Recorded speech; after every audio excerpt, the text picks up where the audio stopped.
بسم الله الحمد لله والصلاة والسلام على رسول الله وعلى آله وأصحابه ومن تبع سنته إلى يوم الدين أما بعد. نعم. dukomeje قال الشيخ عبد المحسن yakomeje agira ati Imam Masjid Nabawi washyizeho umutuni abantu bahifaza mashallah Imana imwongere ibyiza. نعم. قال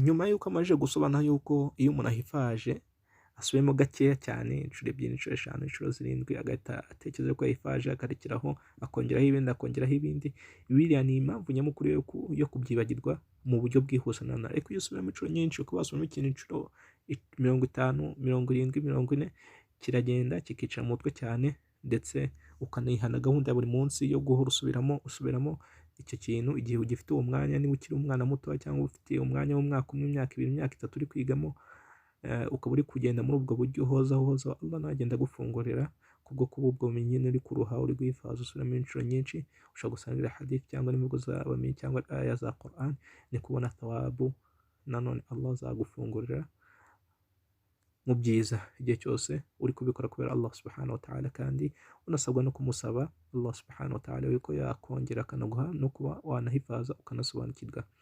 قال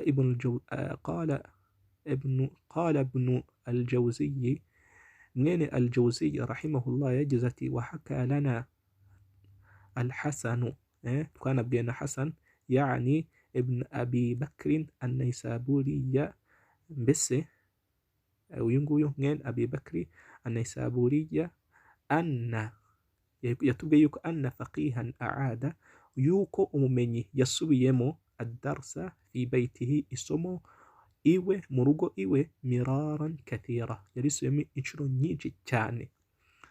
faqalat lahu ajuzun, umukecuru, ajuzun umukecuru arangije aramubwira ati fi baytihi, nyine aho ngaho bari qad wallahi hafidtuhu, mu by'ukuri ndahiye kuri Allah subhanahu wa ta'ala yuko namajije kubihifaza. hafidtuhu ana, yuko ngewe nyine namajije kubifata mu mutwe, namajije kuhifaza. faqala, arangije aramubwira ati aidihi, ngo ngaho bisubiramo, ngaho bimbwire. fa'aadathu, arangije abimusubiramo. falamma kana ba'da, ngo bimajije kugenda gutyo nyuma, ba'da ayamin, nyuma y'iminsi, qala, yaramubwiye ati ya ajuzu aidi, yewe mukecuru ngaho binsubiriremo, dhalika darsa, rya somo, nyine nsubiramo rya somo. faqalat, arangije aramubwira ati ma ahfazuhu, ntago nabihifaje. Mbese ubwo nyine yarabyibagiwe, ma ahfazuhu, ntago mbyibuka, ntago nabihifaje. qal, arangije agira ati ana ukarriru ba'da, ngewe mbisubiramo nyuma, mbese mbisubiramo ana ukarriru ba'da alhifzi, ngewe mbisubiramo nyuma yo kubihifaza. ubwo nyine mbisubiramo inshuro nyinshi, li alla yusibani, kugira ngo li alla yusibani ma asabaki, kugira ngo bitangiraho ibyakugezeho. Mbese ukuba nsubiramo ikintu inshuro nyinshi ni ukugira ngo ibyo bibazo bitagira bitaba byangeraho. ubwo nyine inyungu dukura muri iki gisa cyangwa muri iyi mvugo cyangwa muri aya magambo Sheikh yatubwiye, ni kubwo kuba iyo umuntu ahifaje ikintu yihuta arangiza akarekeraho, bigira arabyibagirwa. ariko yihaye gahunda agahozaho, kubwo kuba niwo mwanya afite, agashyiraho gahunda yo gusubiramo inshuro 20 Sheikh yatubwiye, cyangwa 30 cyangwa 40 mu gitondo, nimugabo agasubira izo nshuro 20 cyangwa 30 cyangwa zingahe, neje agasubiramo. ubwo buryo iyo ugenda mu buzima bwawe uhifazamo gutyo, ibintu bagenda bikicara mu mutwe, uko wasoma ibintu ukagira ngo byiyanditse mu mutwe cyangwa babyanditse mu mutwe, cyangwa ukaba wasoma ukagira ngo uri kubisoma mu gitabo. Subhanallah, hari abantu basoma akazayasoma ikintu ukagira ngo ari kugisoma mu gitabo, kumbi ni ibintu yamaze gufata mu mutwe.